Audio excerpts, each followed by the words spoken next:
Nagsisimula ang salaysay sa Hiroko.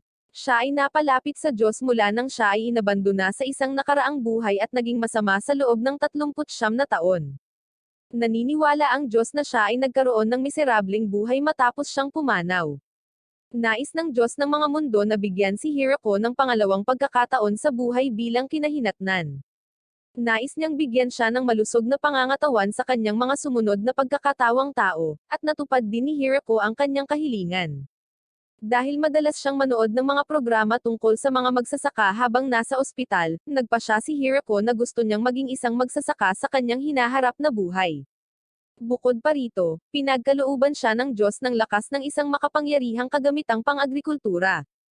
Pagkatapos ay sinimulan niya ang kanyang bagong buhay bilang isang magsasaka at naglaan ng ilang sandali upang suriin ang kanyang kapaligiran. Pagkatapos nito, sinubukan niya ang kakayahan ng tool at natuklasan na maaari niyang baguhin ito sa anumang bagay o hugis na gusto niya. Ang makapangyarihang kasangkapang pang-agrikultura ay may pasibong kakayahan na hindi kailanman mapapagod mula sa paggamit. Hindi nagtagal ay natutunan ni Hiroko kung paano gamitin ang kanyang mga bagong nakuhang kakayahan at magtipon ng kahoy upang makagawa ng isang maliit na tirahan para sa kanyang sarili. Kinaumagahan, sinuri niya ang tubig bago nagsimulang magsunog. Muli siyang naglalagari ng kahoy nang sumalakay ang isang halimaw. Mabilis niya itong tinakasan para magkaroon siya ng laman ng kuneho para sa tanghalian. Nagpa siya si Hiroko na magtanim ng ilang mga gulay sa hapon, ngunit habang naghuhukay siya, natuklasan niya na kulang siya ng anumang mga buto ng prutas o gulay. Pagkatapos ay nakatulog si Hiroko, at nang magising siya, nakita niya kaagad ang mga pananim na lumalago sa kanyang mga bukid. Natuklasan niya na hindi niya kailangan ng mga buto dahil ang mga halaman ay bubuo sa kanilang sarili. Gayunpaman, nagpa siya siyang magtayo ng isang kanlungan para sa mga ligaw na hayop upang mapangalagaan ang kanyang mga pananim mula sa mga ito. Nagpatuloy ito ng ilang araw nang hindi inaasahang lumitaw ang dalawang napakalaking aso. Ang dalawang aso ay pinakain at inalagaan ni Hiroko. Dinala ni Hiroko ang dalawang aso sa kanyang maliit na kubo dahil gusto niya itong tulungan. Upang panatilihing mainit ang mga aso, nagsindi siya ng apoy sa harap ng kabin bago humiga sa kama. Binigyan ni Hiroko ng karne ang dalawang aso kinabukasan dahil nabuhayan siya ng loob ng malaman niyang naihatid ng ligtas ang mga tuta. Pagkaraan ng ilang araw, nagtayo si Hiroko ng isang bagong tahanan at lumipat kasama ang mga aso. Ang mga halaman na sumibol sa bukid ay naging mga kahangahangang kamatis. Sina Yuki at Kuro ay ginamit din ni Hiroko upang pangalanan ang kanyang mga alagang hayop. Malaking tulong ang mga ito sa kanya sa pagbabantay sa mga taniman ng gulay at sa pangangaso ng karne. Iyon ang simula ng tahimik na pag-iral ni Hiroko bilang isang magsasaka sa ibang universo. Natutunan ni Hiroko kung paano magtanim ng maraming gulay sa buong kurso ng mga susunod na araw dahil kailangan lang niyang i-visualize ang pagkain na gusto niyang gawin. Sa bawat pagkakataon, ang mga halaman na kanyang ninanais ay nagkakaroon at mabilis na umuunlad. Upang sambahin ang mga Diyos na nagbigay sa kanya ng bagong buhay, naglilok din siya ng mga eskultura. Nagpatuloy siya sa pagtatanim ng prutas at madalas na nakikipaglaro sa kanyang mga aso sa mga sumunod na araw. Malaking tulong ang kanyang mga aso dahil ginawa nilang simple para sa kanya na tuklasin ang gubat at hanapin ang isang ilog. Pagkatapos ay nagpa siya si Hiroko na magbigay ng supply ng tubig para sa kanyang komunidad at agad na gumawa ng proyekto. Pinalawak niya ang kanyang taniman upang magtanim ng mga pananim pagkatapos lumikha ng supply ng tubig. Pagkaraan ng ilang araw, unti-unting lumalamig ang panahon. Isang malaking gagamba ang biglang lumitaw. Tinanggap niya si Hiroko at ipinakita ang kanyang kamanghamanghang mga kakayahan sa pananahi. Malugod na tinanggap ni Hiroko ang gagamba sa kanyang komunidad dahil nakakagawa ito ng damit. Pagkatapos noon, nanirahan si Hiroko kasama ang napakalaking gagamba, na gumawa sa kanya ng mga kasuutan at iba pang magagandang bagay, na binigyan siya ng palayaw na zabaten para sa nilalang. Nang dumating ang taglamig, handa si Hiroko na makatiis sa malamig na panahon. Ngunit natuklasan niya na ang taglamig ay ginawa siyang malungkot dahil wala siyang kausap. Ang mga tuta ng kanyang mga aso ay lumaki sa tagsibol at gumala sa kagubatan. Noong tagsibol, nagkaroon muli ng isa pang sorpresa nang dumating si Zabaten kasama ang mga bata. Gayunpaman, pinalaki ni Hiroko ang kanyang mga taniman kahit na pagkatapos ng taglamig dahil kailangan niyang pagbutihin ang kanyang produksyon ng pagkain. Si Hirako ay nagtatrabaho sa bukid nang ang kanyang mga hayop ay nagpahiwatig at sumigaw ng alarma, at dinala siya ng kanyang asong si Kuro sa kagubatan. Nang makita ni Hirako ang isang maliit na batang babae, ang kanyang mga aso ay nagsimulang tumahol sa kanya. Nang tangkain ni Hirako na ialok sa kanya ang kanyang jacket matapos pigilan ang mga aso, kinagat siya ng batang babae sa leeg. Nagpasalamat siya sa pagtulong sa kanya na lumaki sa pamamagitan ng kanyang dugo. Gayunpaman, ang isa sa kanyang mga aso ay gumanti sa pamamagitan ng muling pag-atake sa kanya. Kaya siya ay lumiit pabalik sa isang maliit na batang babae. Nang maglaon ay humingi ng tawad ang batang babae kay Hirako, napagtanto niya na siya ay isang hindi nakakapinsalang bata. Upang mapanatili niya ang kanyang tunay na anyo, nagboluntaryo si Hirako na kunin niya ang kanyang dugo. Pagkatapos ay ipinakita niya sa kanya ang kanyang kolonya at ang maraming uri ng mga gulay na kanyang pinalaki habang siya ay lumaki muli. Dahil hindi pa niya nakita ang kanyang mga gulay, humanga ang babaeng vampira na si Lo. Matapos ang buong araw na kasama niya at ipakita ang kanyang mga halaman, natuklasan niya na siya ay isang vampira na dating hinabol ng mga aristokrata sa gabi. Pagkatapos ay hiniling ni Lo kung maaari siyang manatili sa kanyang kolonya ng mas matagal upang mapag-aralan niya ang kanyang mga halaman. Tinanggap niya ang alok nito at piniling gugulin ang natitirang bahagi ng kanyang buhay kasama siya. Kinabukasan, dumating si Lo upang siyasatin ang higit pa sa mga pananim ni Hirako habang inaalagaan niya ang mga ito. Humingi rin ng pahintulot si Lo na magtanim ng mga halamang medikal sa bakuran.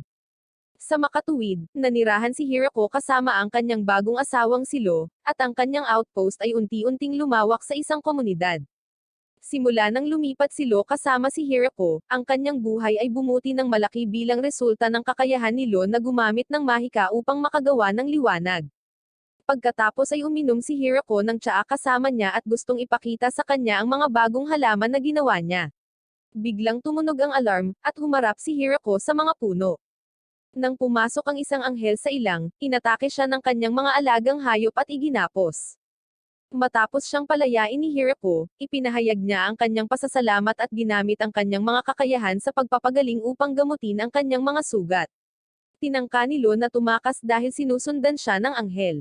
Ngunit nang tanggapin ng anghel ang isang imbitasyon sa tahanan ni Hirako, natuklasan niya na siya ang asawa ni Lo. Nagpakilala si Tia at ibinahagi ang kanyang background bilang isang anghel nang marinig niya ang nakakagulat na balita. Bilang karagdagan, natuklasan ni Hirako na si Lo ang paksa ng isang reward dahil palagi siyang gumagawa ng mga isyo habang sinisiyasat ang mga gamot at pinaghalong. Siya ay patuloy na nagpapalitaw ng mga pagsabog na nagdudulot ng malaking pinsala sa ari-arian, na siyang dahilan. Sumagot si Lo na hindi ito sinasadya, at ipinaalam niya kay Hirako na hinahabol siya ni Tia nang tumakbo siya sa kagubatan.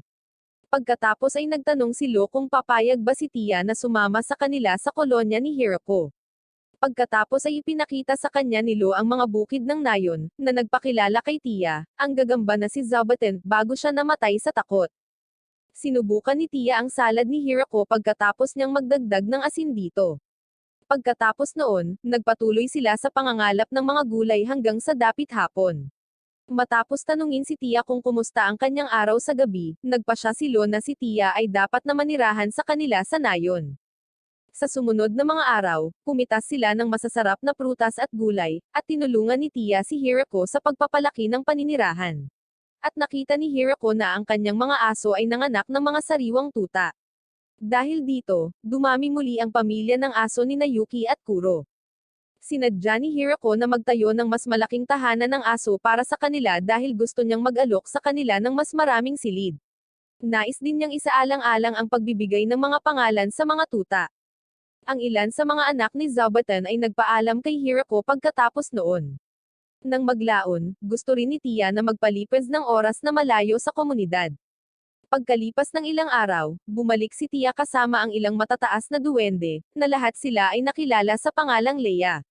Ipinaliwanag sa kanya ni Tia na mula nang masira ang kanilang bayan noong panahon ng digmaan, wala na silang matatawagan.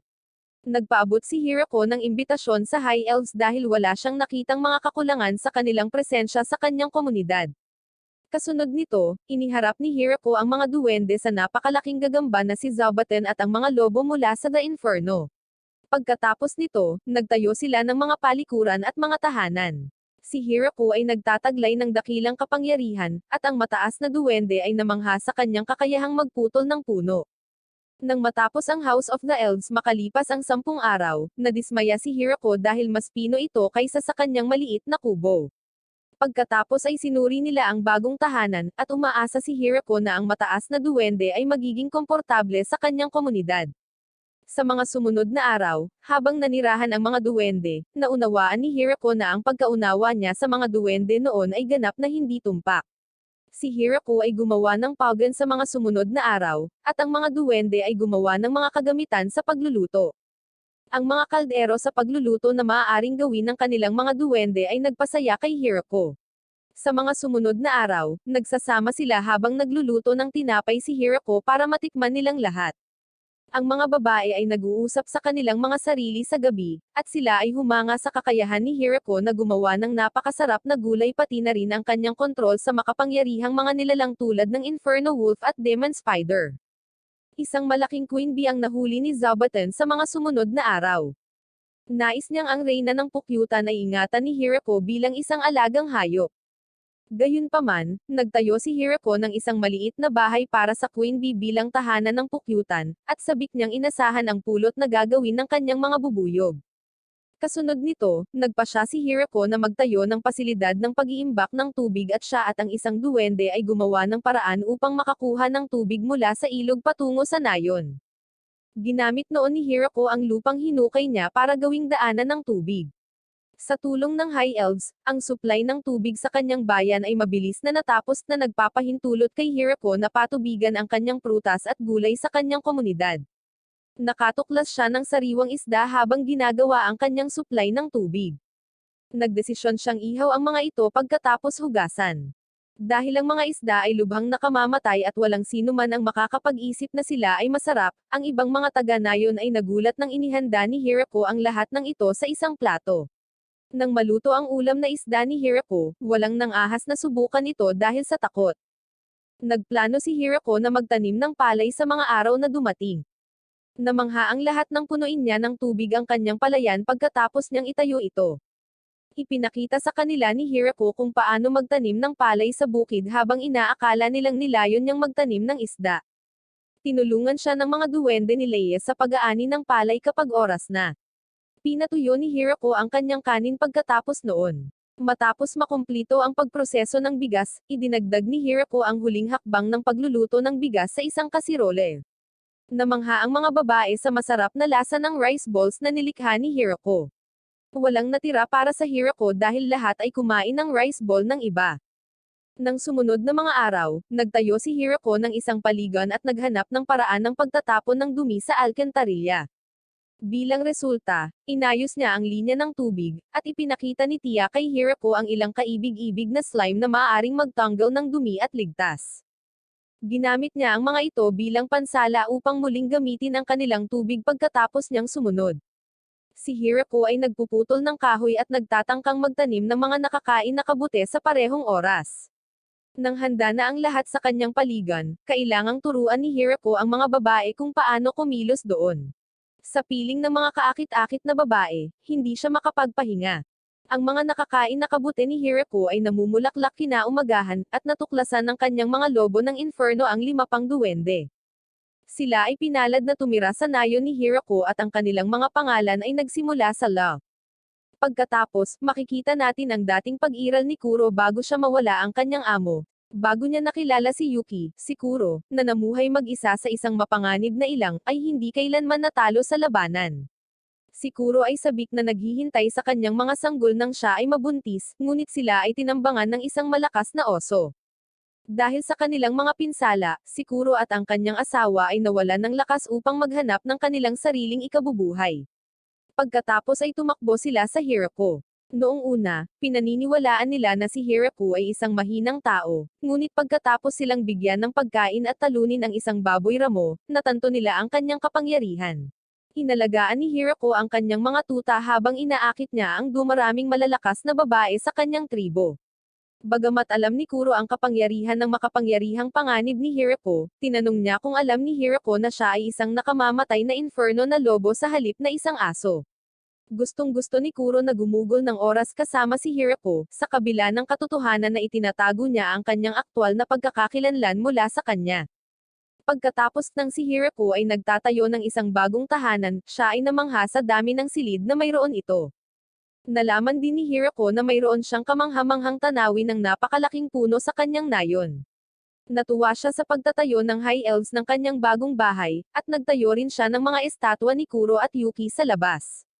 Ipinakita ni Hirako kina Lo at Tia ang ilang sariwang halaman na handa ng tipunin dahil kinabukasan ay balak niyang gumawa ng curry at kailangan pa rin ng pampalasa. Nagtanim siya ng mga kahangahangang pampalasa na sumasang-ayon sa kanyang pagkain gamit ang kanyang almighty agricultural gadget. Naiintriga si Tia sa katotohanan na noong ipinakita ni Hirako ang kanyang mga aso na kulantro, tumakas sila dahil hindi nila matanggap ang halimuyak. Nang makuha na ni Hirako ang lahat ng sangkap para sa kanyang curry, gusto siyang tulungan ng duwende na si Leia sa kusina.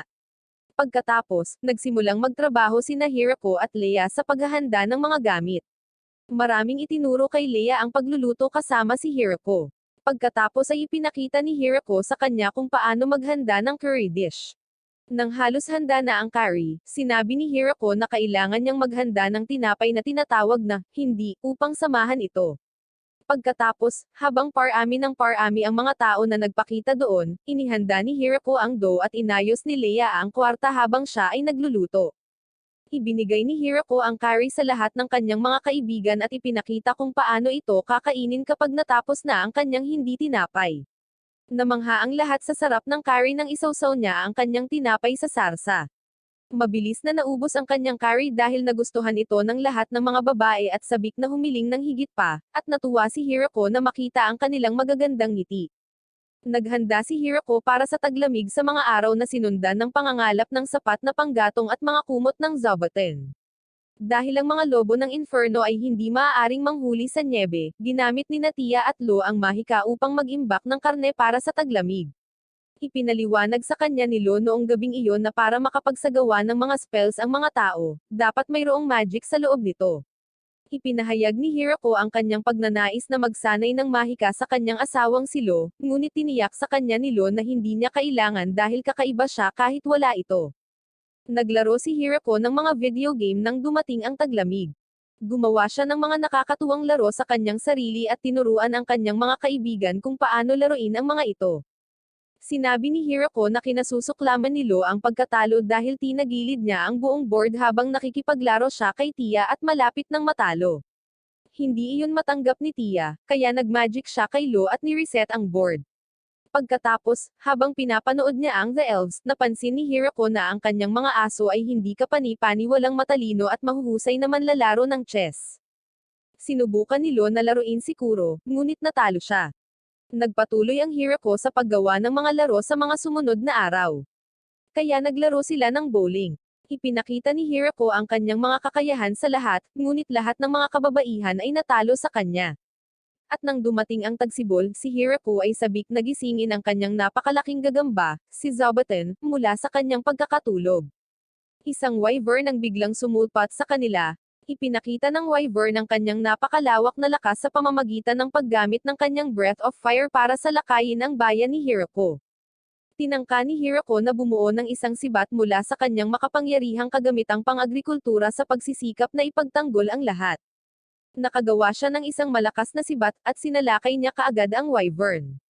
Gumanti ang wyvern at nagkaroon ng mabigat na depensa. Ang wyvern sa kanyang pakpak ay nasaktan ni Hirako at pagkatapos ay umatake muli pagkatapos noon. Sa gayon ay napagtagumpayan niya ang makapangyarihang wyvern.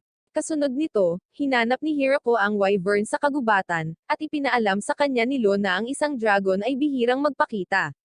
Naghinala si Hirako na ang wyvern ay maaaring ipinadala para saktan sila ng isang tao. Gumawa si Hirako ng napakagandang wyvern steak kasama ng iba't ibang masasarap na side dish bilang kinahinatnan. Nasiyahan ang lahat sa pagtikim ng bihirang beef at sumang-ayon na ang pagkain ni Hirako ay napakasarap. Ang demonyong General Beazel ay makikita sa palasyo ng demonyo. Ipinaalam niya sa iba pang mga general ng demonyo na isang hindi kilalang grupo ng mga tao ang pumatay ng isang wyvern. Ang dragon na si Drame, na nanunood din ng laban mula sa kanyang langga, ay ipinaalam ng kanyang aide na kahit si Drame ay mamamatay sa welga ni Hirako. Natuwa ang mga duwende nang magpahayag si Hirako ng pagnanais na magtimpla ng alak kinaumagahan. Pagkatapos ay lumikha si Hirako ng isang makina upang i-proseso ang mga ubas pagkatapos nilang anihin ang mga ito. Nasiyahan ang lahat sa paggawa ng alak habang nagsimulang kumanta ang mga duwende. Kaya naman nakiisa si Hirako sa pagstampang ng ubas. Ang diyosa ng agrikultura ay sumisigaw sa Diyos ng mga planeta sa gabi habang mayroon silang maraming bar aisles na puno ng mga nabasag na ubas. Nagalit ang diyosa dahil inilagay niya si Hirako sa gubat ng kamatayan at binigyan siya ng duplicate ng scum mula sa Holy Land. Ang kagubatan ng kamatayan ay masyadong nakakatakot para sa isang tipikal na tao, kung kaya't siya ay nabalisa. Kinabukasan, natuklasan ni Hirako si Flora, isang ibang batang vampira, sa kakahuyan. Siya pala, nakababatang kapatid ni Lo. Nang makarating si Flora sa nayon, natuklasan niya na si Hirako ang asawa ni Lo. Sa simula ay hindi ito matanggap dahil nakita niya si Hirako na isang walang magawang tao. Pinagbantaan siya ni Kuro para sa kanyang paggamot kay Hirako. Kasunod ng paghingi ng tawad ni Flora, nalaman ni Hirako na ang kanyang mga aso ay talagang mga lobo. Natutunan ni Flora ang maraming bagong katotohanan tungkol sa bayan ng Hirako at sa kanyang masarap na pagkain noong gabing iyon. Nagpasya si Flora na bisitahin ang nayon makalipas ang isang buwan kasama ang isang malaking tauhan ng mga kasambahay dahil mahal niya ito. Ang grupo ng mga dalaga, na kabilang sa lahi ng ogre at may kasamang mga baka, ay pinangunahan ni Anne. Nang hindi inaasahang napagtanto ni Tia na wala siyang kapantay, humingi din siya ng tulong, at sa oras na makabalik siya sa nayon, nagpadala siya ng 3 angel guardians sa nayon ni Hirako. Nagdala rin siya ng ilang butiki na nagdala ng mga manok pabalik sa kanya. Pinagmasdan niya ang mga kasambahay sa mga sumunod na araw habang sila ay dumadalo sa tahanan ni Hirako. Sila ay mga propesyonal na natapos ang lahat ng mga trabaho ng mabilis, gayunpaman ang pagkain na kanilang inihain ay walang lasa. Pagkatapos ay lumitaw ang 3 anghel ni Tia, sila ang namamahala sa seguridad ng nayon at madalas na nagpapatrolya sa kakahuyan. Pagkatapos ay napagtanto ni Hirako na ang populasyon ng kanyang nayon ay tumaas ng malaki mula noong una itong nagsimula. Ipinakita niya sa kanya ang isa pang grupo ng mga duwende na natuklasan niya sa kagubatan ng biglang nagka-material ang isa sa mga duwende.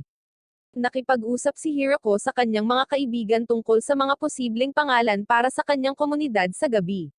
Tinawag ni Hirako ang konsepto na inaalok sa kanya ni Zaubatern na, ang Great Tree Village. Ang pangalan ng nayon ay hinahangaan ng lahat, at ang Hirako ang nagkakaisang pinili para sa alkalde. Ang nayon ng Hirako ay formal na itinatag sa mga sumunod na araw, at lahat ay lumipat doon. Dumating ang isang demonyo mula sa Demon Palace, isang anghel ang nagulat nang lumabas ang alarma. Pagkatapos ay ibinigay ng Demon General Bizel ang kanyang pagpapakilala.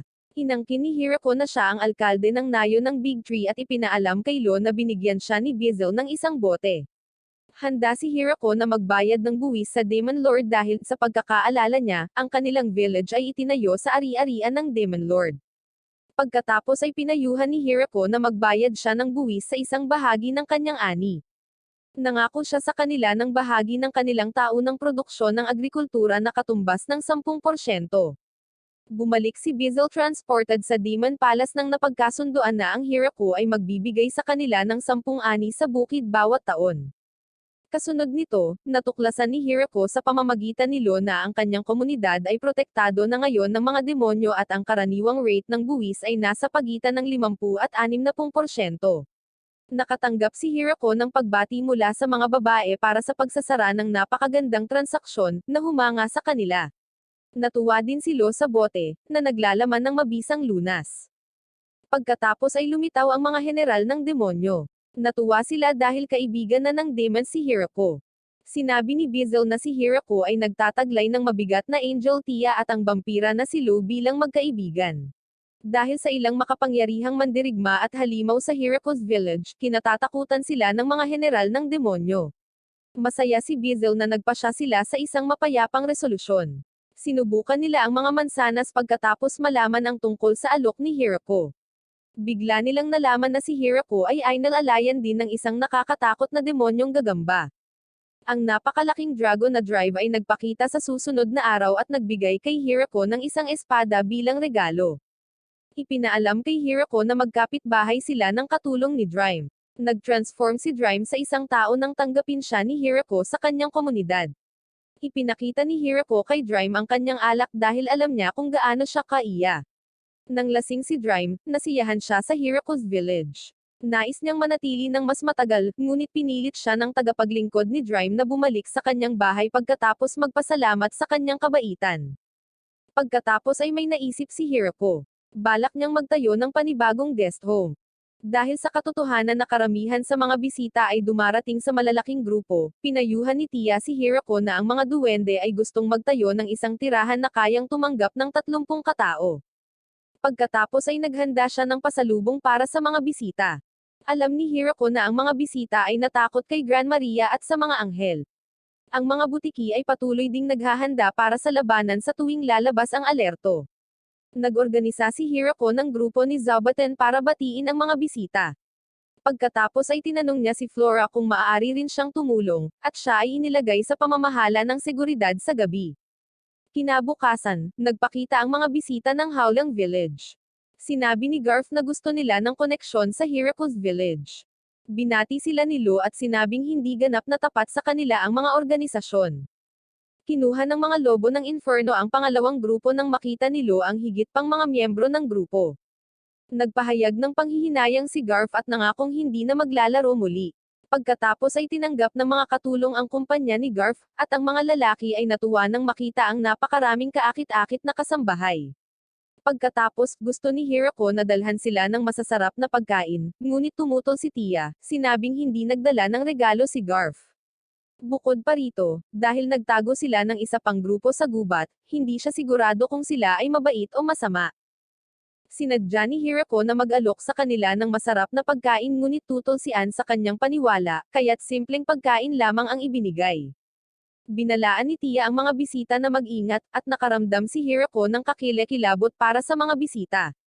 Kontento si Hirako na magbigay man lang ng alak at nag-usisa kung nilayo nilang saktan ang kanyang komunidad.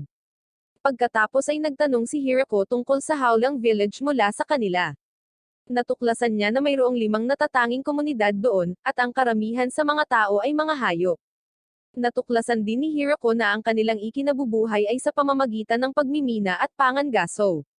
Bago ang village, nakipag-usap din sila sa isang tao, ngunit lumitaw ang mga issue, at naghahanap sila ng bagong kasosyo sa kalakalan. Natuwa sila na nakilala si Hirako, na nagbigay sa kanila ng masasarap na pagkain para makakain, at nahanap nila ang pamayanan ng Big Tree sa ganitong paraan. Natuklasan ni Hirako ang mabuting katangian ng mga beastman sa ganitong paraan. Pagkatapos ay tinalakay nila ang mga paraan upang makipagkalakalan ng mga produkto sa kanilang sarili dahil kulang sila ng pera noong panahong iyon. Ayon kay Beastman Garf, medyo mahirap hanapin ang kanilang village. Kaya naman naisip ni Hirako ang paniwala ng paggamit ng kanyang mga aso upang dalhin ang kanilang mga kargamento. Pagkatapos ay nalaman ni Hirako ang maraming mga kalakal na ginagawa ng Howlang Village. Nakipagkasundo si Hirako kay Garf dahil hinanap niya ang kanilang mga supply. Humingi ng paumanhin si Garf dahil hindi sila nagdala ng regalo dahil hindi nila alam ang mga tradisyon ng ibang mga nayon habang sila ay nagpaalam. Nangako si Garf na magdadala ng regalo sa susunod at sinabi ni Hirako na hindi siya galit sa kanya. Pagkalipas ng ilang araw, naghanda ang Big Tree Village na magsagawa ng unang transaksyon nito sa Howlang Village. Si Tia at isang tropa ng mga butiki ay ipinadala ni Hirako upang makipagkalakalan sa Howlang Village. Iminungkahi ni Drime na tulungan si Hirako. Madalas niyang binisita ang nayo ni Hirako at binibigyan ang mga batang babae ng iba't ibang mga regalo, na mahal nila. Pagkatapos ay lumipad ang mga butiki at Tia sa Howlang Village sa Drime. Noong una, natakot ang mga beastman, ngunit nakuha ni Tia ang kanilang kumpiyansa. Nagpatuloy si Tia sa pagsasabing nais ng Howlang Village na ilipat ang ilang residente doon upang manirahan. Pinahintulutan silang tumira sa nayo ni Hirako, ngunit sa kondisyon lamang na magpadala ng hindi bababa sa 2 batang lalaki. Ang mga babaeng beastman ay ipinadala sa mga sumunod na araw, at sila ay nababalisa. Nang una niyang makita ang mga batang beastman, nakilala ni Hirako na nagkamali ang Howlang Village sa kanyang motibo.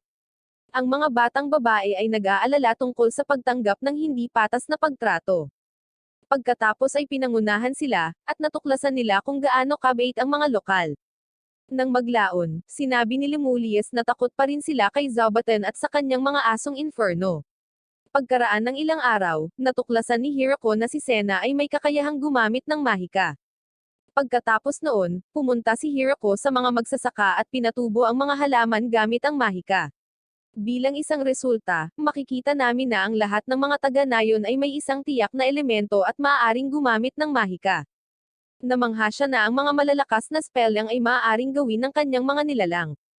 Kasunod nito, isang lindol ang dinala ng mga nakamamatay na nilalang ng si Hirako ay nangangalap ng mga mansanas. Si Hirako ay ipinaalam ni Gran Maria na dalawang malalakas na halimaw ang nakipaglaban at nagdulot ng banta sa kanilang nayon. Lumipad si Gran Maria patungo sa napakalaking oso at ahas na nakikipaglaban kay Hirako dahil nilayo ni Hirako na tugisin ang dalawang makapangyarihang nilalang. Ang mga kakayahan ni Hirako ay namangha sa kanyang Inferno Wolf na si Kuro, at ang iba pang mga anghel ay namangha kay Hirako. Pagkatapos ay nagluto si Hirako ng nilagang may alak gamit ang laman ng oso. Ang mga batang babae ay nagdalamhati sa paggamit ng kanilang alak sa pagluluto. Natuklasan ni Hirako na bagamat may kakaibang lasa ang karne ng oso, masarap ang kanyang pritong ahas. Dahil ang pagkain ni Hirako ay angkop sa bibig ng lahat, lahat ay nasiyahan sa kanyang ulam na ahas. Nang maglaon, nang humiling siya kay Flora ng gamot, ipinakita niya ang iba't ibang mga gamot na panggamot. Kinilala ni Hirako ang tulong ni Flora at nagpahayag ng kanyang pasasalamat. Kinabukasan, nagtipon si Hirako ng mga itlog mula sa mga manok at pinagsama ang iba pang mga sangkap. Kaya naman ipinakita ni Hirako kay Flora kung paano maghanda ng mayonesa. Sumunod na natutunan ni Flora kung paano gumawa ng miso bilang bahagi ng isinasagawang culinary session. Maraming itinuro si Hirako kay Flora, at magkasama silang nakagawa ng coffee. Ipinaalam kay Hirako na mayroon silang mga bisita pagkatapos nilang matapos.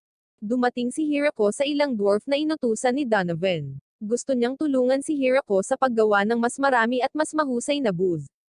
Ang panukala mula kay Donovan ay tinanggap ng mabuti ng mga babae, sumunod sa mga duwende at pagkatapos ay gumawa ng maraming uri ng booze.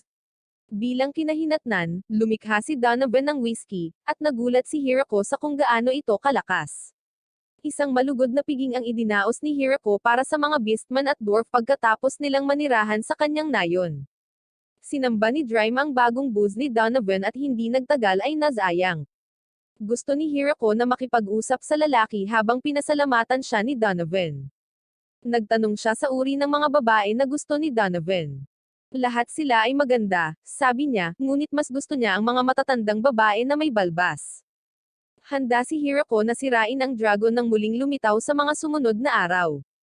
Biglang hinampas ni Dryme ang dragon, at lumabas ang isa pang dragon. Sa kanyang lance, si Hirako ay naniningil, ngunit siya ay sumabli. Muli, sinubukan niyang hampasin, ngunit pinigilan siya ng mga katulong ni Dryme. Kaya naman natuklasan ni Hirako na ito ay si Lastismon at Grapholon, ang anak at asawa ni Dryme. Pagkatapos ay natuklasan ni Hirako na si Dryme ang may kasalanan sa mga isyong ito dahil dati siyang umiiwas sa pagkuha sa gabi upang dumalo sa mga party sa Hirako's village. Naniniwala silang niloloko ni Dryme ang kanyang asawa dahil sa selos. Matapos malutas ang hindi pagkakaunawaan, napagtanto ni Grapholon kung gaano nakamamatay ang Hirako. Alam din ni Lasty na kung hindi nakialam ang demonyong gagamba upang iligtas siya, ang hindi inaasahang pag-atake ni Hirako ay mamamatay sa kanya.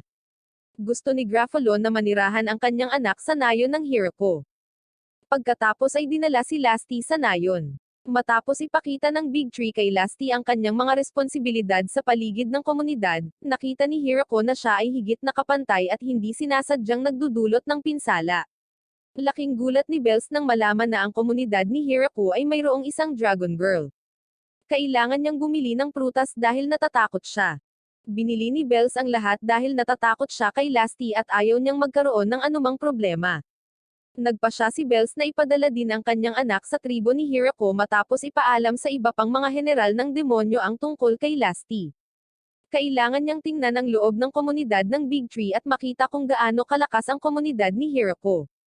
Pagkatapos ay gumamit siya ng spell para maging invisible, at nang lumabas siya, natakot siya nang makitang si Hirako ay nagtayo ng paninirahan sa isang nakamamatay na kagubatan na puno ng halimaw. Pagkatapos noon, siya ay tinanggap ni Lasty, na ikinagulat niya sa pagsasabi sa kanya na ang pamayanan ay tahanan ng isang nakakatakot na dragon. Ang Demon Florem, gayunpaman, ay nagpunta sa kanyang sariling paggalugad sa bayan at namangha nang makitang napakaraming malalakas na mandirigma ang naninirahan doon. Napagtanto niya na ang Big Tree Village ay mas makapangyarihan kaysa sa alinmang hukbo sa mundo nang makita niya ang mga aso ni Hiroko. Siya ay nagtala, at ngayon ay kailangan na lamang niyang kilalanin ang alkalde. Sa hindi inaasahang pagkakataon ay nabangga niya si Hiroko. Hindi niya pinapansin si Hiroko dahil naniniwala siya na siya ay isang regular na tao. Maaari pang ang patayin ni Hiroko ang mga magulang ni Lasty sa isang pag-atake lamang, gaya ng natuklasan ni Florem mula kay Lasty, na nagpapatunay na hindi siya isang karaniwang tao. Tiyaking mag-subscribe at i-on ang notification bell para sa higit pang mga video na tulad nito. Salamat sa panunood.